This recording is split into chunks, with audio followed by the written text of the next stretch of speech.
What's good, YouTube? It's your boy Leo coming to you guys with yet another video. Coming to you guys today with my Bad Blood predictions.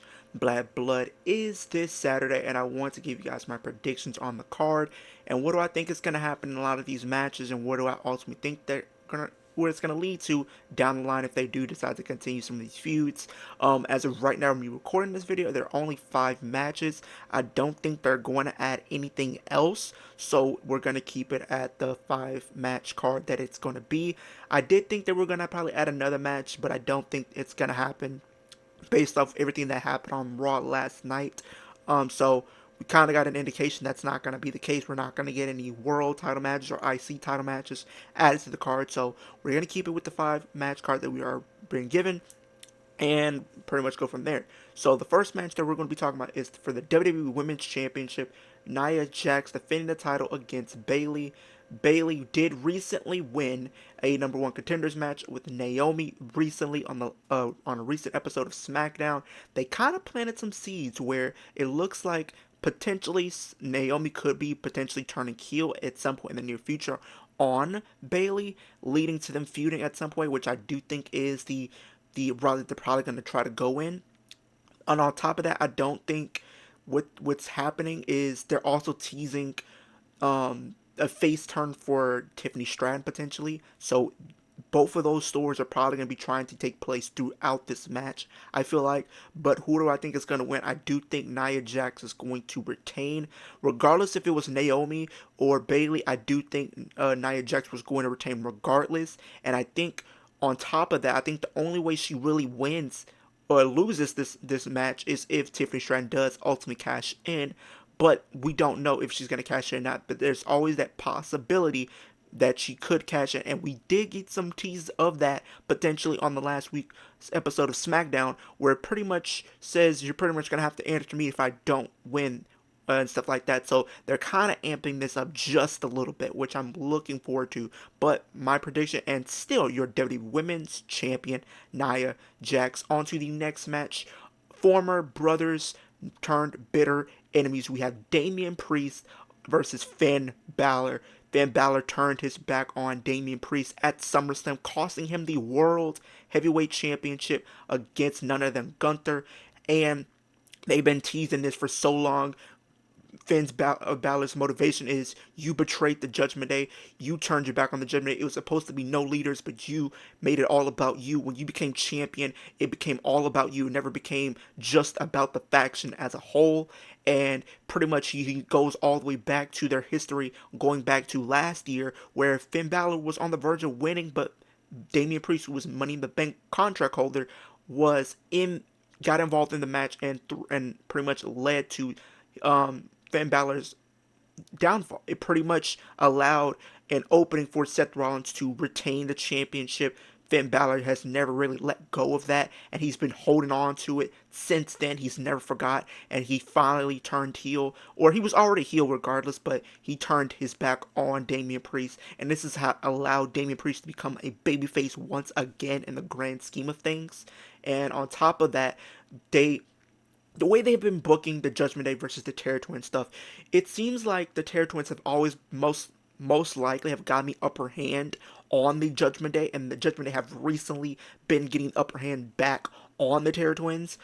So you have that, and I think the way they're kind of doing this, they're kind of setting Damian Priest up that he could potentially go back after that world title once again. Considering that, he never got a rematch for that title, so he can always build itself back up to that level, which I think that's what the W is trying to do, because they have been booking both Damian and Rhea very strong in the sense of they have been outnumbered, but yet have still gotten the upper hand on the Judgment Day time and time again over the recent weeks, and stuff like that. But who do I think is going to win? I want to say Finn Balor deserves to win, but I don't think that he's going to, based off what we saw on the recent episode of Monday Night Raw. The Judgment Day were standing tall over Damian Priest.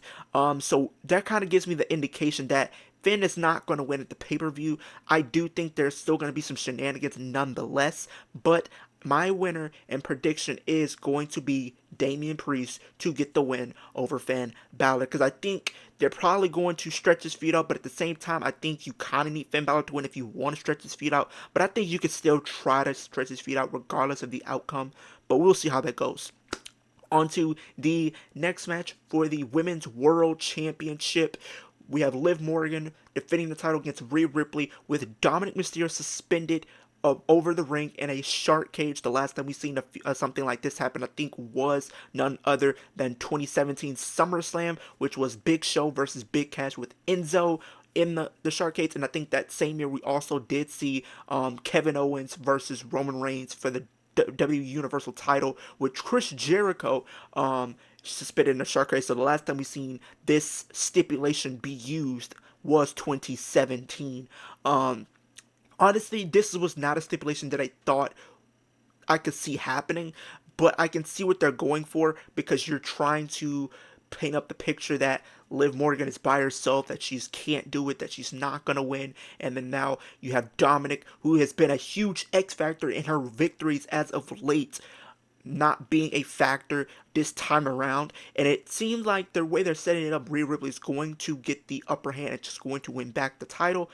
However, I don't think that's going to happen. My prediction is Liv Morgan will retain the Women's World Championship once again. I do think that what they've been setting up is the potential return of none other than Raquel Rodriguez. I think she will come back at Bad Blood, and I think she will be the X factor, allowing Liv Morgan to retain, because you know there's a lot of history between not just Rhea Ripley and Raquel, but Raquel and Liv Morgan. There's a lot of history between those three women.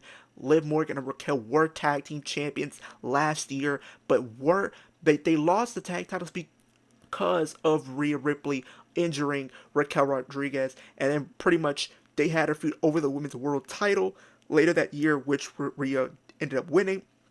But at the same time, this also helps Liv Morgan in a sense too, because it allows her to kind of take a break from this feud and kind of defend it against other challengers. But this gives Rhea something to do throughout the rest of the season going into the Royal Rumble. This gives her something to do, another feud. This gives her another roadblock to overcome on her way back to the title. And this is creating the narrative that the story of her chasing the title and the eventual payoff will really be something really big, which is, I think that's what they're trying to do. They're trying to play the long-term story here, and I think that's what they're going to do. So my prediction, and still your Women's World Champion, Liv Morgan. On to the next match, a tag team match between Cody Rhodes and Roman Reigns versus Jacob Fatu and Solo Sikoa. This is pretty much a can they coexist type of stipulation here. We know Cody and Roman don't really, they always just end up butting heads. We know their story, their history, going back to WrestleMania 39 after Cody won the Rumble last year, and then pretty much being denied his moment last year because of Solo, and then had to go through a lot of obstacles to build his stock back up, to build his way back up to that title where he won the Royal Rumble this year to get him another crack at the title. And this time he does indeed win it. And now you know their story, you know, Roman and Cody, their story with their families and stuff like that. This is really going to be very interesting, because the whole story to be throughout this match is, can they coexist? Can they be on the same team? Can they, you know, not really butt heads throughout the match to stay focused to win the match and everything like that? How, and then you have Solo and Jacob. You know, Jacob has pretty much been a dominant force, and I like the interaction that Roman and Cody had when they were on the Georgia Tech based football field. I love that segment. I loved how they teased Jacob Fatu and Roman when Roman came back, when SmackDown went to the USA, when they had that steel cage match. They were definitely teasing that, and I do think at some point during the match we will see these two potentially clash and stuff like that. I think the way they're gonna book this match, they're kind of trying to keep these guys away throughout the match, but I think at some point they will butt heads finally, and then maybe we can kind of get a one-on-one feud out of this, which I would not be upset about whatsoever, and everything like that. But Who do I think is going to win? I think Cody and Roman are going to win for some reason. I think how I see this happening, I think Solo is the guy that's going to probably take the pin in this match because I don't see Roman getting pinned. However, if they did pin Roman, that would be really shocking. I don't see Jacob getting pinned either just because he has been booked dominant since his inclusion in the Bloodline storyline and everything like that. And I don't see Cody getting pinned either. However, I think it's more likely than Roman because I think Cody did take a pin to Solo at Money in the Bank, so you could have him get pinned, but I don't think that's going to happen. I do think Solo is going to potentially take the pin, and on top of that, I do think we're going to get some shenanigans where we're going to see Tama Tonga and Tonga Loa try to interfere, but I do think we are going to see the return of Jimmy Uso potentially making his way back into the fold of things and back into this Bloodline storyline, aligning with Roman Reigns to have some type of backup with Roman kind of going up against this new bloodline and stuff like that. So I think that's the story that they're gonna try to tell going forward.